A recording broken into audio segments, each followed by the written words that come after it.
The second part is most of these individuals' peers, Adrian Brody's peers, many of their peers went on strike for multiple years specifically against the use of AI, because the use of AI is meant to replace people in the film industry. It is meant to cut people from the film industry, remove the people who make the art. This is something that hundreds and thousands of people within the film industry put their lives and their livelihoods on hold for, to come around and say, no, you can't use this. You should not use this because you're doing it with the explicit purpose of replacing people. No matter how small they say it was or how little it was, is a slap in the face of all your peers who have tried to not only fight for their right to work, but it's literally saying like, we witnessed, and in most cases, some of these people were on the picket line, because to be at this level of acting or directing all this stuff, you are a part of SAG. So it's literally just sitting there and saying, we don't care that you guys put your lives and livelihoods on hold or at risk, not just for, yourselves, but for us. We're still going to do this thing anyway. For what? Just a couple lines that, like, most people, the majority of people who watch this movie wouldn't have even known the difference of. This wasn't even like a moment of art. This was just a moment of egotism. I mean, they have the right to protest things at their job and their workplace, but I'm not sure about the idea of right to work. So what do you mean by right to work? I mean, I've heard it used in the context of people having a right to prolong a job's existence even if it is no longer as necessary or will be automated out. So that is an argument used by Republicans and conservatives in order to create some kind of argument that doesn't actually exist, right? So I used to live in a state that had right to work laws, being Ohio, right?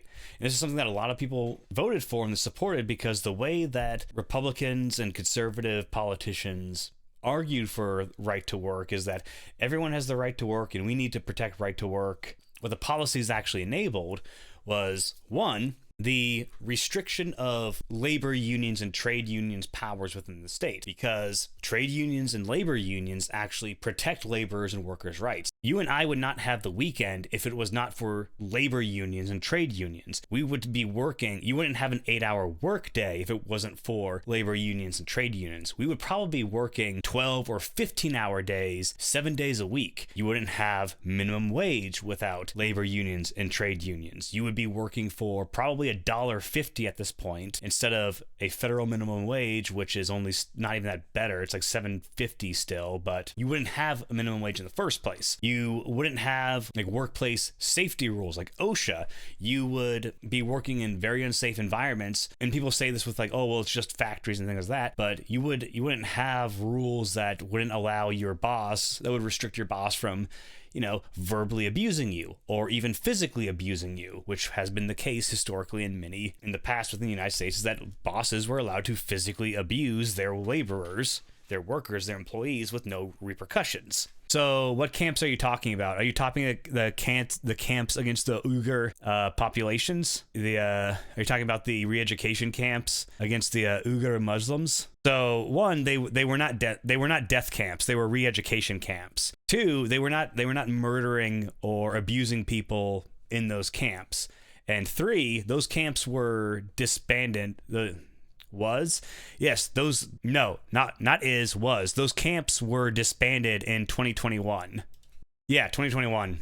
From the AP News, terror and tourism. Xinjiang eases its grip, but fear remains. These were where all those re-education camps. The Mulan film was in 2020. Again, the camps were disbanded in 2021. Yes, there was a controversy about the fact that much of the filming in Mulan was in Xinjiang, China, where these re-education camps were, but that it was, again, back in 2020, and these camps have since been disbanded in 2021.